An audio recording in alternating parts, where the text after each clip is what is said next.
So in August of 2010, my dad was diagnosed with leukemia and passed away 2 weeks later. That's a Ryan thing. Yeah. Darn Ryan. Totally contagious. Ryan.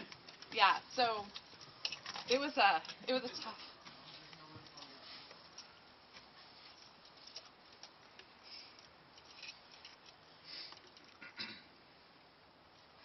was a tough year for the family.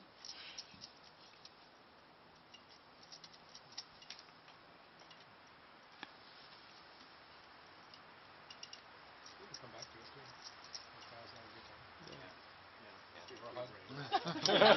Hugs are good. We can hug. Everybody hug. Not all Let's at go. once. Not all at once.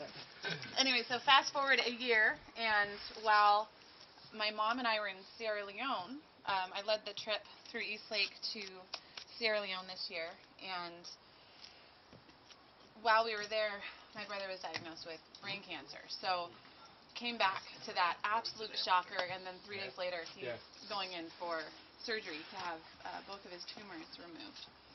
So Christmas was tough, which has been tough in general ever since Dad passed away. It was a really, really hard time of year because it was a big family time for us, and having him gone was really hard. And so this year with Matt still being in the hospital, we had anticipated that he would actually just fly through surgery with flying colors, because coincidentally, a very good friend of ours, one of my dad's best friends who spoke at his memorial, was also diagnosed with brain cancer about 2 weeks before my brother was, who's 30 years older. His was a level 4, Matt's was just a stage 2.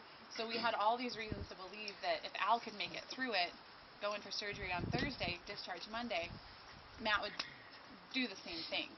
And as soon as he was out of surgery, he was completely paralyzed on his left side, which is a side effect of the brain swelling. So that was torture for him to not be able to move anything on his left side and just have to go through the recovery process. So he was in the hospital for a month, and it was brutal. He worked really hard at recovery. He had to go into rehab 5 times a day, doing physical therapy, occupational therapy, speech therapy. So he's still, you saw him here this morning. It's a lot of work for him just to be upright, moving around, but that is just leaps and bounds ahead of where he was when he was essentially bedridden and couldn't even move his finger. Even 2 weeks ago. Yeah. Absolutely. Oh, a huge difference. Yeah, I talked to him a little bit this morning.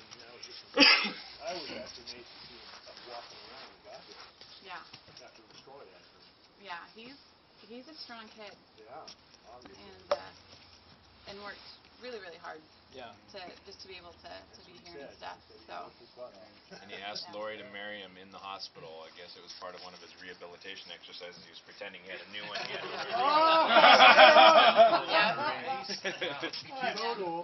He totally T-boned. Yeah. It worked. She said yes, so we're ecstatic. Yeah. So it worked out really well. So.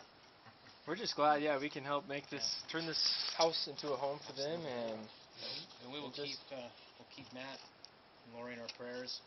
We brought him up in our groups, and people are praying for him, and we're here to do what we can. Support you guys, Dad. Yep, absolutely. Now back to work. Yeah. Time is money.